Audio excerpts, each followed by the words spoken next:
mas pinalakas.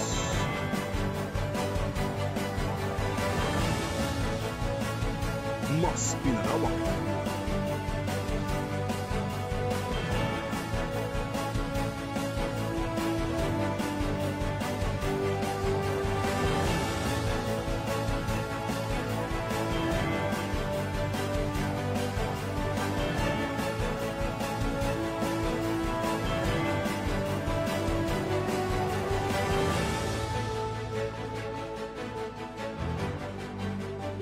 Buong pwersang mag-ahatid ng mga balita at mahalagang impormasyon sa anumang panig ng mundo.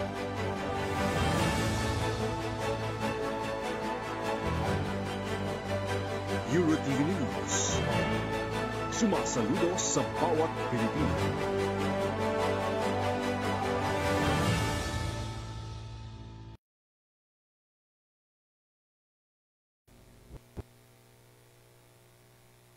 Magandang araw, narito na mga balitang hatid sa inyo ng Balitang Tapat ngayong tanghali. Ako ang inyong magiging tagapaghatid balita, ako si Dan Villegas. At para sa detalye ng mga balita, kasabay ng pagbibigay ni Pangulong Ferdinand Marcos Jr. bilang Commander-in-Chief ng medalya sa mga opisyal at sundalo sa Western Command ng Armed Forces of the Philippines, muling nanindigan ng Pangulo na hindi magbabago ang posisyon ng Pilipinas sa West Philippine Sea. Ang kabuuan ng detalye ng balita tunghayan sa report ni Criza Lopez.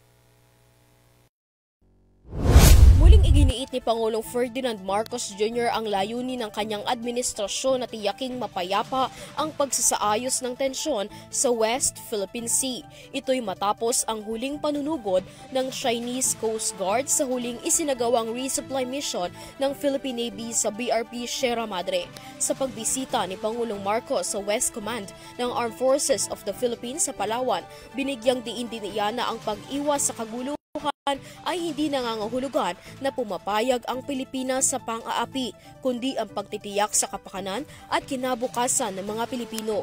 Kaugnay nito, nanindigan ang Commander-in-Chief na hindi magbabago ang posisyon ng kasalukuyang administrasyon sa West Philippine Sea. Ayon kay Marcos, hindi papayag ang kanyang administrasyon na angkinin ang teritoryo sa Ayungin Shoal. Tiniyak niya na gagawin ng administrasyon ang lahat para protektahan ang soberanya at maging malaya ang mga Pilipino na gawin ang karapatan nito sa loob ng Exclusive Economic Zone or EEZ.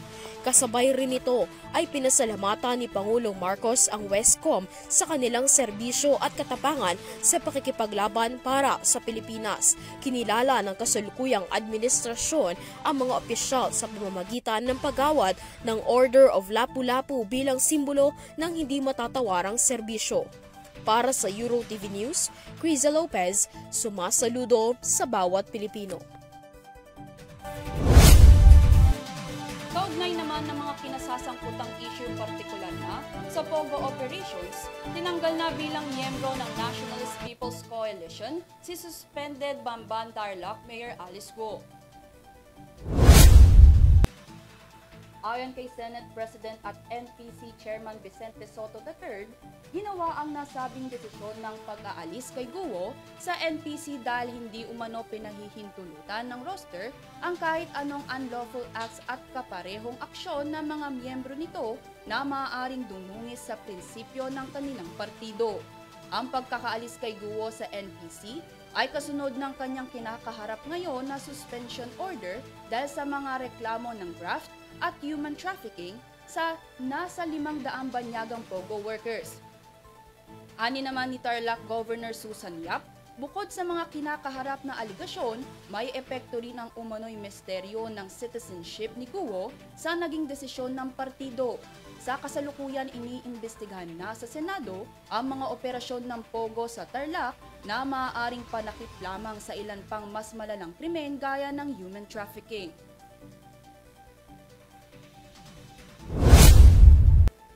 Kontrolado na ng Department of Agriculture ang Q fever o sakit sa mga kambing at baka matapos maitala ang ilang mga kaso nito sa bansa. Narito ang balita. Inabisyon ng Department of Agriculture na ang Q fever, isang sakit na makikita sa mga kambing, ay kontrolado na ng ahensya matapos magkaroon nito ng mga paunang kaso sa bansa. Ayon kay DA Assistant Secretary Arnel de Mesa, rumesponde kaagad ang gobyerno nang makumpirma na ang mga imported na kambing mula sa United States ay nagpositibo sa Q fever noong 19 at 20 ng Hunyo. Ipinaliwanag rin niya na ang Q fever ay isang mild zoonotic disease ng ruminants na sanhi ng Coxiella burnetii, isang bakterya na nakakahawa sa mga kambing, tupa at baka na maaaring makahawa sa mga tao sa pamamagitan ng dumi, katawan at mga likido sa panganak ng mga nahawang hayop. Samantala, ang Bureau of Animal Industry ay nagsagawa rin ng immediate coordination sa Department of Health upang matiyak na walang taong maaapektuhan ng sakit, partikular na ang mga farm workers. Nanawagan rin si de Mesa sa publiko na panatilihin pa rin ang pag-iingat ng mga ito. Para sa EURTV News, Dan Villegas sumasaludo sa bawat Pilipino. Sa huling linggo ng buwan ng Hunyo, hindi pa rin nagpapaawat ang paggalaw sa presyo ng mga produktong petrolyo dahil napipinto na naman itong magtaas singil ngayong linggo. May balita si Mia Layag. Panibagong taas presyo na naman sa presyo ng mga produktong petrolyo ang sasalubong sa mga motorista ngayong linggo. Kasunod ito ng abiso ng ilang mga kumpanya ng langis na aabot sa halos 2 pisong patong sa presyo ng petrolyo para sa linggo ng ika-25 ng Hunyo hanggang sa unang araw ng Hulyo. Sa abiso ng Unioil, maaaring pumalo sa 1 peso and 70 centavos hanggang 1 peso and 90 centavos ang magiging dagdag sa kada litro ng diesel. 1 peso and 10 centavos hanggang 1 peso and 30 centavos naman kada litro ang magiging patong sa presyo ng gasolina batay pa rin sa forecast ng Unioil. Samantala, sa estimates naman ng Department of Energy, maaaring tumaas ng 85 centavos hanggang 1 peso and 15 centavos ang presyo ng gasolina kada litro habang maglalaro naman sa 1 peso and 55 centavos hanggang 1 peso and 85 centavos at piso hanggang 1 peso and 10 centavos ang magiging taas singil sa diesel at kerosene. Ayon sa Oil Management Bureau ng DOE, may uugnay ang nakaambang taas na ito sa presyo ng petrolyo sa nagpapatuloy na geopolitical tensions at supply risks mula sa international oil suppliers. Para sa EURTV News, Mia Layagin sumasaludo sa bawat Pilipino. Manatiling nakatutok, magbabalik ang balitang tapat makalipas ang ilang sandali.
Balik tayo sa mga balita dahil sa bumabagal na internet service sa bansa.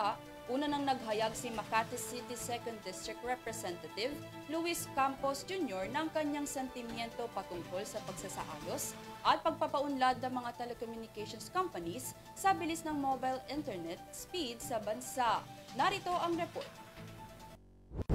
Hinikayat ni Makati City 2nd District Representative Luis Campos Jr. na magtakda ng deadline para sa mga telecommunication companies upang mapabuti ang bilis ng internet sa bansa. Ang pagbibigay pansin na ito ay matapos bumagal ang mobile internet ng Pilipinas sa average na 32.12 megabits per second noong nakaraang buwan na nagdulot ng pagbaba ng bansa ng 4 na ranggo na number 83 sa buong mundo sa May 2024 Global Speed Test Index ng Ookla. Sa parehong May 2024 rankings, naitala ang Pilipinas na number 6 sa loob ng 10 miyembro ng Association of Southeast Asian Nations o ASEAN. Gayunpaman, isa si Campos sa nakikipagkoordina para sa pagpasa ng House Bill No. 10215 na naglalayong bigyang pansin ng high-speed internet connection bilang isang pangunahing telecommunication service kung saan ang bawat Pilipino ay may karapatan sa pag-access. Para sa Your TV News, Dan Villegas sumasaludo sa bawat Pilipino. Nagbigay naman ng 33.8 million pesos na halaga na pondo ang gobyerno ng Cebu na si Gwendolyn Garcia sa mga lokal na pamahalaan ng ika-4 na distrito ng Cebu sa ika-7 pag-ikot ng Caravan of Government Service ngayong quarter. Ipinasa ang mga tseke sa 6 na LGUs ng distrito, kabilang rito ang mga bayan ng Medellin, San Remigio, Tabuelan, Tabogon, Daan Bantayan, at ang lungsod ng Bogo. Sinabi ni Medellin Mayor Joven Mondigo Jr., ang caravan na ito ay malaking tulong sa mga Cebuanos, lalo na sa mga nangangailangan. Sa isang opisyal na post ng sa Facebook page ng provincial government, nabanggit na ang mga tseke na nagkakahalaga ng 5 milyon bawat isa ay natanggap ni na Mayor Mondigo ng Medellin, Mayor Alfonso Pestolante ng San Remigio, Mayor Raul Gerona ng Tabuelan at Mayor Francis Salimbango ng Tabogon. Natanggap naman ni na Daan Bantayan, Vice Mayor Ali Abungkay at Bogos City Administrator Antonieto Suico ang 5 milyon na tseke para sa kanilang mga alkalde. Sa kabuuang halaga 3 milyon, ang 3 milyon na nakalaan para sa pondo ng kalamidad, habang ang natitirang 2 milyon ay para sa mga proyekto ng infrastruktura ng mga LGUs. Ang pondo ng kalamidad ay inilabas bilang tugon sa deklarasyon ng State of Calamity ng Cebu Province.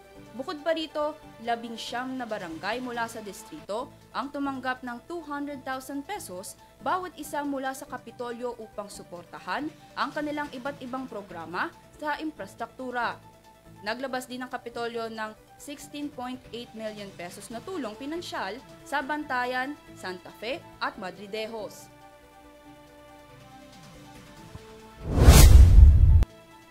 Isang babae naman ang arestado matapos nitong magsilid ng ilegal na droga sa kanya dalang-dalang pandesal upang ibigay umano sa kanyang nobyo sa Kabangkalan City Jail sa Negros Occidental.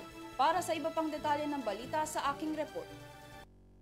Arestado sa Kabangkalan City Jail ang isang 20 taong gulang na babae matapos masabat sa kanyang pagmamay-ari ang pandesal na mayroong nakatagong shabu sa loob. Nahulihan ng babae nang dumaan ito sa inspeksyon ng mga pulisya bago nito bisitahin ng nobyo sa Kabangkalan City Police Station sa Negros Occidental, kung saan nakitaan siya ng isang opisyal doon na mayroong bitbit na pandesal sa isang plastic bag. Ayon kay Police Captain Joelan Vinson, ang Deputy Chief ng Kabangkalan City Police Station, ang dalang kontrabando nito ay iniutos umano ng kanyang nobyo upang dalhin sa kanyang pagbisita sa nasabing kulungan. Ang lalaki na ito ay naaresto na ng mga otoridad dahil sa paggamit ng droga sa lugar. Kakasuhan naman ng babae dahil sa iligal na pagmamay-ari nito ng iligal na droga.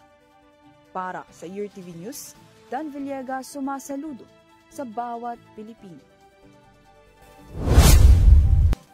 Para naman sa ulat panahon, makakaranas ng mga isolated rain showers at thunderstorms ang ilang bahagi ng bansa ngayon at sa mga susunod na araw. Narito ang report. Patuloy pa rin umiiral ang southwest monsoon o hanging habagat sa may kanlurang bahagi ng bansa kung saan posible itong magdala ng mga maulap na kalangitan. Maaari itong magdala ng mga pag-ulan, partikular na sa Palawan. Asahan naman ngayong araw at sa mga susunod ang mga pag-iral ng easterlies o hanging habagat na nagmumula sa karagatang Pasipiko. Maapektuhan rin nito ang ilang bahagi ng Bicol Region na magkakaroon ng posibleng maulap na kalangitan sa mga susunod na araw. Sa Eastern Visayas, Surigao del Norte at Dinagat Islands naman ay mayroong malaking tsansa ng pagiging maulap ng kalangitan na may kalat-kalat na pag-ulan at pagkulog.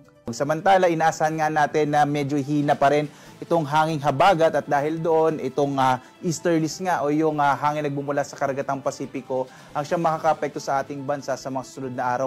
Samantala, sa iba pang bahagi ng bansa, posibleng makaranas ang mga ito ng mga isolated rain showers at thunderstorms na mayroong posibleng pag-init sa tanghali. Samantala, base pa rin sa ating mga pinakahuling datos ay wala pa rin tayong minomonitor na anumang low pressure area. Malit pa rin dyan sa magkaroon tayo ng bagyo sa mga susunod na araw, at least in the next 3 days. Para sa Year TV News, Dan Villegas sumasaludo sa bawat Pilipino. Para naman sa balitang abroad, nasa higit 1,000 na Hajj pilgrims ang namatay dahil sa heat stroke matapos maitala ang pagtaas ng heat index sa Saudi ngayong Hajj season. Ayon sa mga otoridad, 83% rito ang hindi umano otorisadong gawin ang nasabing ritual. Ang detalye ng balita sa report na ito. Nasa mahigit na 1,000 mga pilgrims ang namatay matapos tamaan ng heat stroke habang ginagawa ang Hajj pilgrimage sa Saudi. Ayon sa Health Minister ng Saudi, 83% sa mga namatay ang hindi otorisadong gawin ang nasabing ritual. Ilan sa mga nakasama sa ritual ay mga matatanda at ilan din sa mga ito ang may sakit at sumama sa mahabang lakadin sa ilalim ng mainit na panahon. Gayunpaman, sinabi nito na sa kabila ng tumataas na bilang ng pagkamatay dahil sa paggawa ng ritual, itinalaga nito na matagumpay na naisagawa at natapos ang Hajj season. Nagbigay naman ng 465,000 specialized treatment services, kabilang ang 141,000 na serbisyo sa mga hindi nakakuha ng opisyal na otorisasyon na nagsagawa ng Hajj. Ang temperatura sa Mecca, ang pinakabanal na lungsod ng Islam, ay tumaas sa 51.8 degrees Celsius sa panahon ng taunang kaganapan na nagsimula noong huling bahagi ng linggo. Para sa Year TV News, Dan Villegas sumasaludo sa bawat Pilipino. At yan ang mga maiinit na balita ngayong tanghali, at detain nyo ng Balitang Tapat. Para sa mga karagdagang impormasyon, bisitahin lamang ang aming official website, yeartvph.co. Maaari nyo na rin mapanood ang Balitang Tapat at iba pang programa ng Year TV News sa Pinoy Extreme Channel. Maraming salamat sa inyong pagsubaybay. Muli ako si Dan Villegas. Para sa patas at tapat na pagbabalita, ito ang Year TV Balitang Tapat. Sumasaludo sa bawat Pilipino.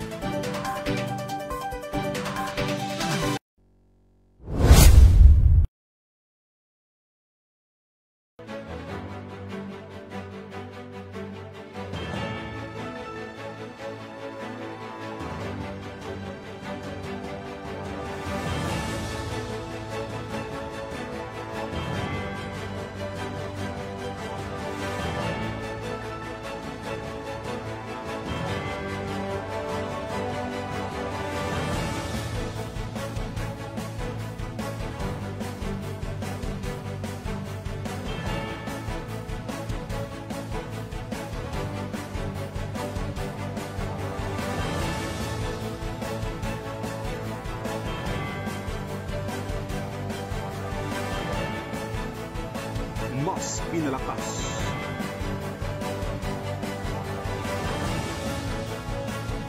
mas pinalawak,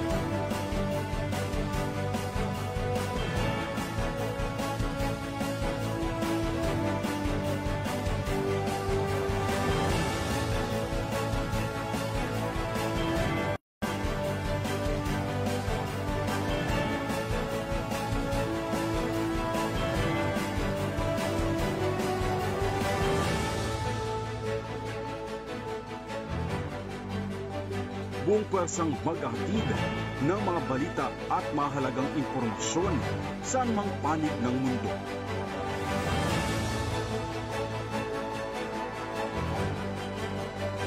Euro TV News.